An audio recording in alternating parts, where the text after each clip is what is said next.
Yes, hello everyone. Welcome back to this tutorial and welcome back to No Max TV. In this video, I'm going to be teaching you how you can be limiting the form to the certain number of response or to the certain date. So, which means it can be closing itself automatically when it reaches the given number you have set, and can be also closing it up itself when it reaches the certain date you have already set for your form. So in this video, I'm going to be also showing you these two main courses, and also I'm going to be starting this new form. As you can see, if I open new form here, I open my blank Google form here.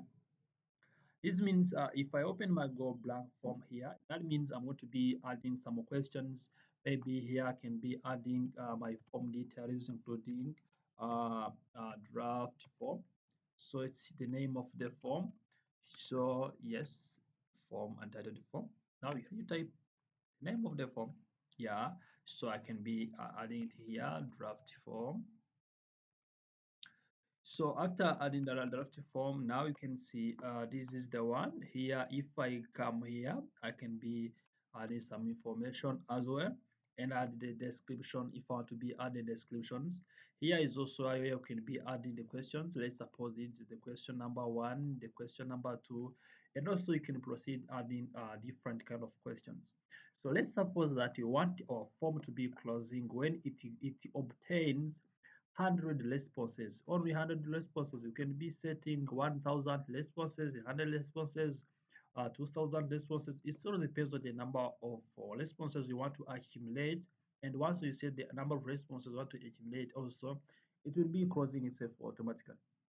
Remember, if you are going to be setting it to receive the given number of responses, remember to come to the setting options here of this form so that you will be having to receive the unique responses from each respondent. You click on the setting option. After on the setting, you have to scroll down here. As you can see here, it is marked as default. What you need to do, you need to come here and click on form defaults.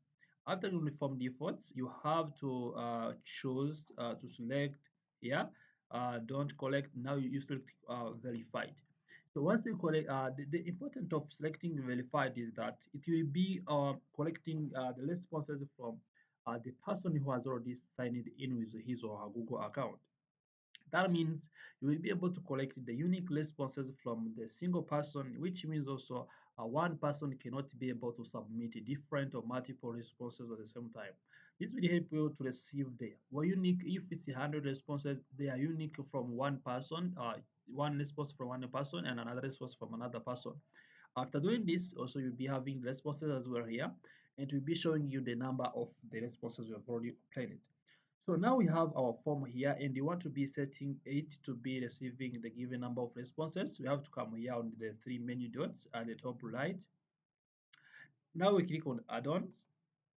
After clicking on add-ons, you have to come here and search also for the given add-on we are going to be using to add to our Gmail account, and also be able to add it to our Google Workplace that we'll be using. You can see we are now on the Google Marketplace.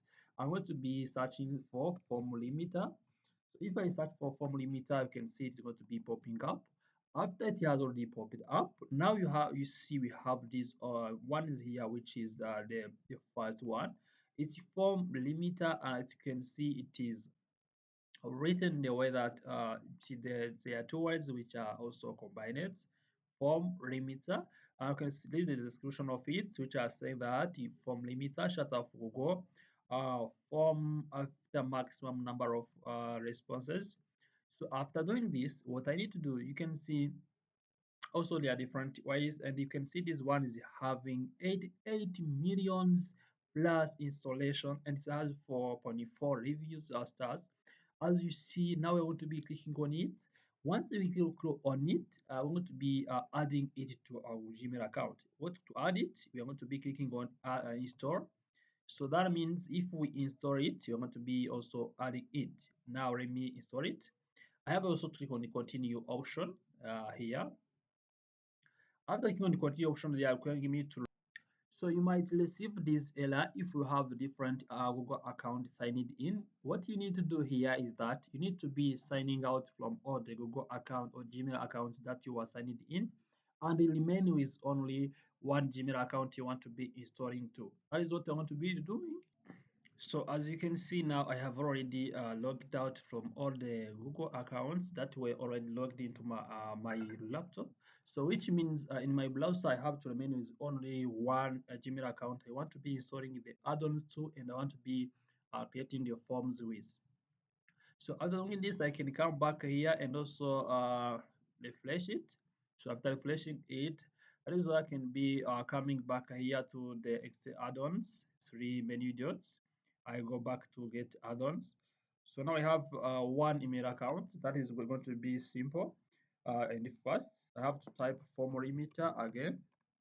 So after typing form limiter, you can see it's popping up because many people have already installed it.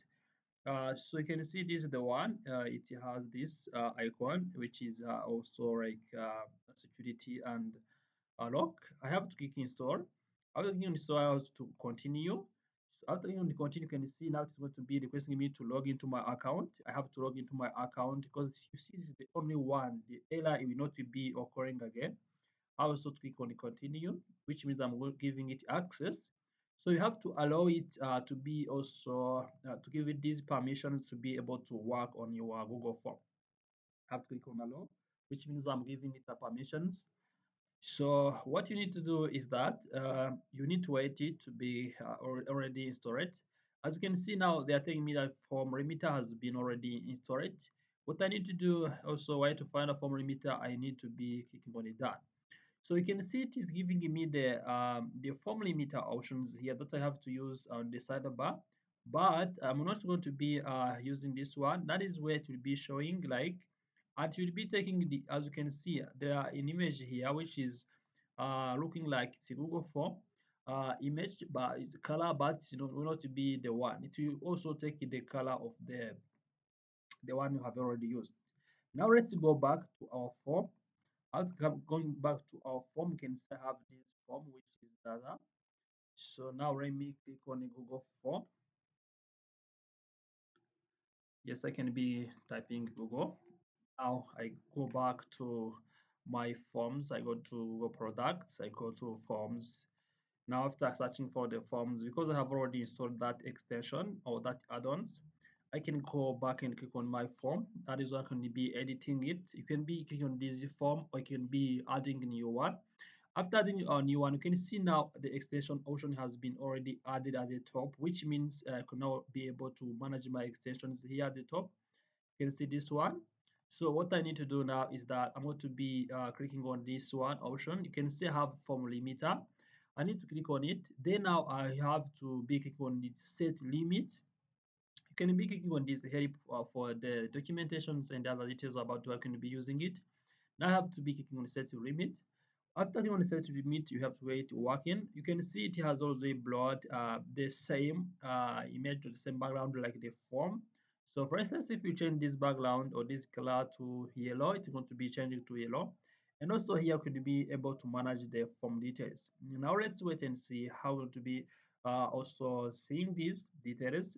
We can be managing the responses we can be getting and also other information.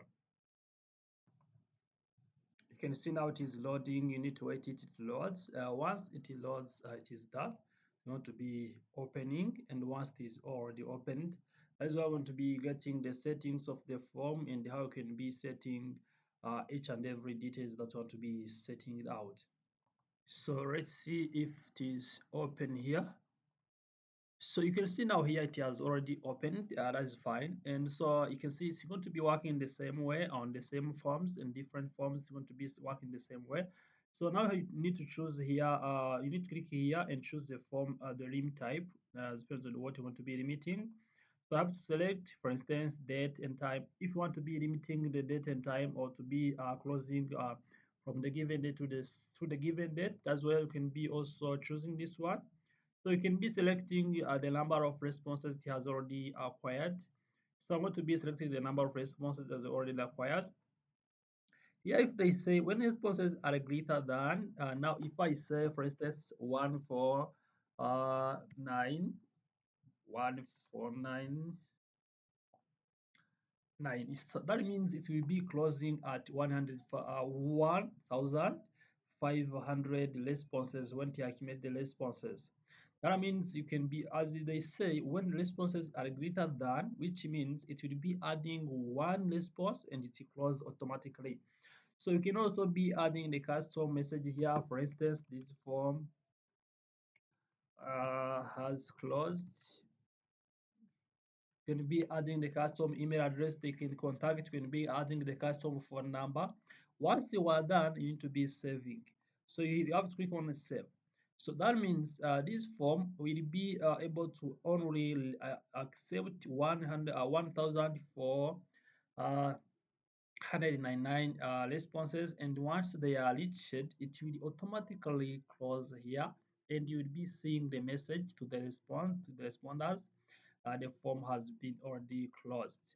So this is how you can be doing this, and also you can be practicing this on your laptop or on your phone. Maybe to can all work as fine. So thank you for watching this video. Remember to like this video, subscribe to this channel. If you have any question or suggestion, remember to leave it in the comment section. So this way also can be helping you to manage the responses you are going to be acquiring whenever I want to be conducting research, to be doing survey, to be also collecting the data. That's going to be helpful for you to manage the number of responses, to manage the participants, and also to be able to have the accurate information you want depending on the sampling method and other information you have already used.